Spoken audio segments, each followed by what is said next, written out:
คนไหนเอาก้มหัวใช่ไหมเสื้อสีน้ำเงินจาอันยองพี่ยังอันยองแปลว่าอะไรอ่ะแฮปปี้โรป้า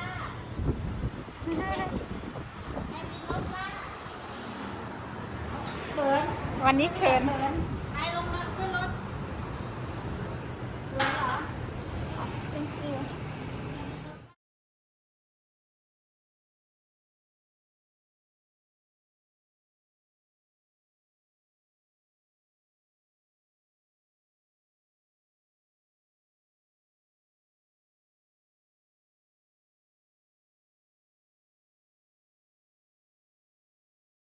สถานีต่อไปที่ไหนคะบานาฮิลว้าวจะถึงกำลังจะไปขึ้นกระเช้าที่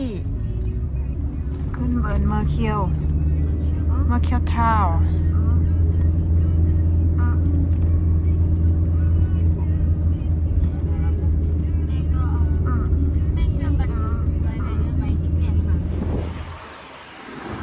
เช็คอินโฮเทลเมอร์เคียวโฮเทลขั้นแรกก็เข้ามาที่ฟอนต์แล้วก็ยื่นพาสปอร์ตเช็คอิน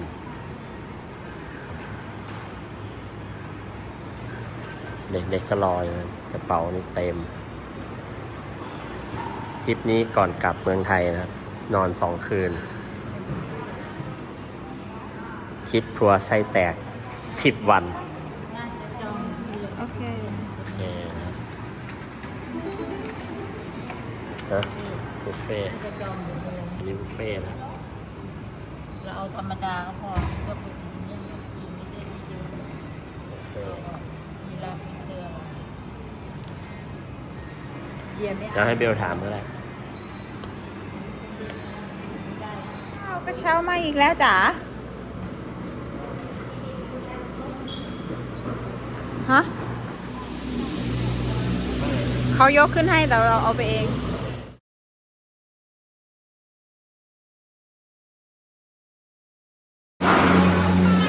กำลังจะขึ้นแล้วครับบานาฮิลไปแล้วถ่ายว้าวตกด้วยขึ้นบานาฮิลรอบที่2แล้วร้อน นั่นเปิดข้างบนไม่เนี่ยมันกำลังมีอากาศเข้ามาแล้วจับได้ว่ามันเปิดได้นี่ไงมีข้างล่างก็เขาเปิดแล้วเนี่ยเนี่ยแอร์กำลังเข้ามาแล้วเนี่ยกำลังขึ้นแล้วน้ำตกจ้าน้ำตกสวยจังดูน้ำเขียวเลยอ่ะโอ้น้ำตกน้ำใสมากนะครับเย็นนะน้ำเย็นทำไมน้ำนี่ครับกำลังขึ้นแล้วมีทางเดินด้วยนะน้ำตกอ่ะเราต้องไปขึ้นจากทางไหนน่าจะเดินมาจากน้ำตกอันนี้เราจะไปลงทางไหนเล่นอ้าวพอแร่ธาตุที่อยู่ข้างใต้มันส่วนใหญ่เป็นสีเขียวมันก็เลยเขียวบายบายตกสวยเรากำลังจะขึ้นโอ้มีเสียงเพลงเป็นดนตรีธรรมชาติไปส่งเรากระเช้านู้นได้รอบที่แล้วก็อย่างนี้แหละมีน้ำตกครับก็เลยได้คืนกลับมาเนี่ยพอเขาเห็นดูข้างล่างดีจ้ะ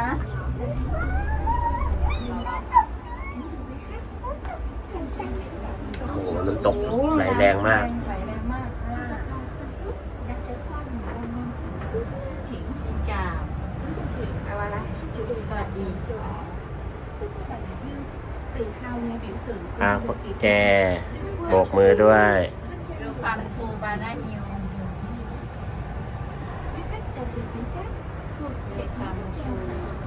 มาสไตล์คนถ่ายรูปแล้วโอ้โหเสียงน้ำตกนะครับน้ำตกใหญ่มากน้ำตกไม่เคยเห็นน้ำตกแก่ขนาดนี้เลยการจะมาบุรีได้ใหญ่น้ำตกจะโค้งมาทางนี้แต่เราผ่านเมื่อกี้ถ่ายรูปทางซ้ายเลยมาถ่ายใกล้ๆเลยซ้ายมือแรงมากได้ยินเสียงน้ำตกเลยนะครับแล้วเป็นน้ำตกใหญ่แล้วก็น้ำตกยังไกลอยู่ยังไม่ถึงนะอีกไกลนะ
เราไปขึ้นฝั่งนั้นเราโอ้ยเป็นชั่วโมงก็ไม่ได้ขึ้น เขายังถือกันทำอะไร เช่ามาเยอะเลย เหมือนกระเช้ามันเยอะขึ้นหรือเปล่า เท่าเดิมนะ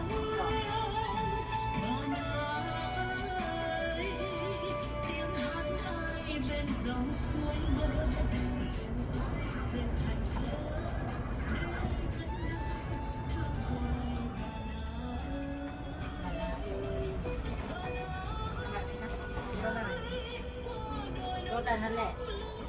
ขับโคราชไม่ใช่คาราเมลเราเคยจะกินเยอะอยู่มะขามมะนาวไม่ได้ซื้อ นู่นน่ะกระเช้าฝั่งนู้นก็มีนู่นไงเขาขึ้นไปตรงสีเขียวๆเห็นไหมนะฝั่งนู้นนะลูก เห็นตั้งนานแล้ว อะไรนะ เขาไม่ได้ขึ้นไปตรงสีเขียว นั่นไงมือเห็นไหมมือสะพานมือนะ ฟิงเกิล มองไปจะเห็นสะพานมือนะ โกลเด้นฟิงเกิลอะไร วันนี้อากาศค่อนข้างแจ่มใสนะครับ คาดว่าจะร้อน คาดว่าหมวกแน่นอน คาดว่า แต่ไม่มีผลนะ วันนั้นสีชมพู อ๋อมีครึ้มๆมาอยู่นะเป็นเมฆหมอกมานิดๆมานิด ดูเรียบร้อยแล้ว นี่อะไรโคตรเยอะเลย เชื่อใจ ๆจะไปเชื่อใจใช่ไหม เมื่อวานก็ไม่มีนี่ มันก็เชื่อใจไม่ได้ตลอดนะ มีแต่แม่เพราะเขาบอกมันมีแต่แม่ เขาคุยกัน เกี่ยงกันของคน เป็นไงลูก เมื่อวานเขาบอกฝนจะไม่ตกแต่ โจมยางเดียว โจมนางเดี๋ยวจม ไปโรงเรียนไหน ไม่ได้เล่นหรอกน้ำแพ้บินอ่ะ สนุก ข้าจะเขินอยู่ อะไรก็เล่น จ๋าไม่มีเขินหรอกเนาะ เขินนะเช้าเขินพี่เฉยเลย พี่ไฮบินเขินจ๋าใช่ไหม เขินด้วยกัน เห็นหรือยัง แต่ไม่ เขิ บาย นเฉ กัน ย เล เลย ย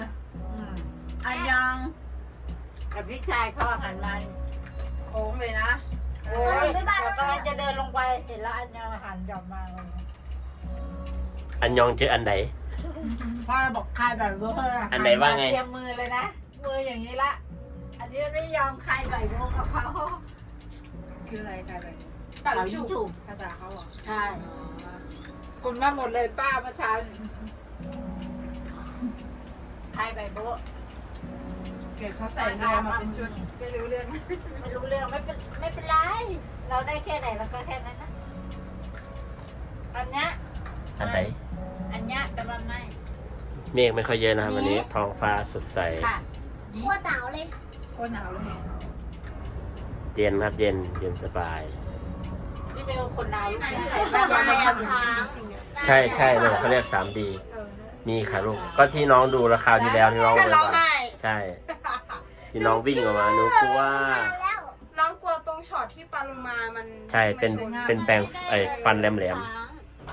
ใส่ขานยายไม่ขยับขยื่นเฉยๆมันก็ว่ายายค้าง ยายอ้าปากยังไม่อ้าปากเลย เม่มึงเบิ่งด้วยหน่อยดิ เอ้ยแต่เน็ตบ้านยากค่ะ ยายยังหัวร้องเลย ๆปะกล้วย หันไปหา เน็ตกลางมาก ปะกล้วย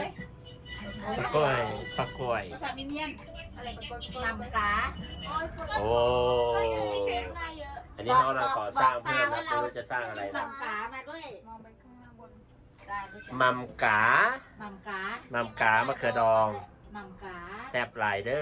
อย่าเห็นแล้ววันนั้นน่ะนัปเปิ้ลเปิดให้ดูแล้ว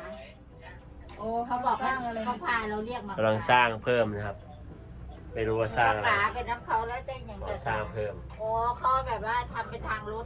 เอาเขาจะทำทางรถเหรอ ไม่น่าจะเป็นโรงแรมเพิ่มหรือว่าที่เที่ยวเพิ่มโอ้ดูนะครับลมพัด กดหรือยัง โอ้สวยมาก ขึ้นมาแล้วหมอก ไม่ยังก็หันมาเลย ต่างอา ครั กา บ ศ หมอกเริ่มเยอะแล้ว ซาปาแล้วครับเนี่ย ตอนนี้ ขมูขมีมาแล้วนะคะขมู เดี๋ยวยัง มองไม่เห็นอะไรแล้วมองไม่เห็นอะไรแล้วนะครับ ทำไมไม่ถ่ายเป็นวิดีโอ เรากำลังผ่านกลุ่มเมฆ ปะกล้วย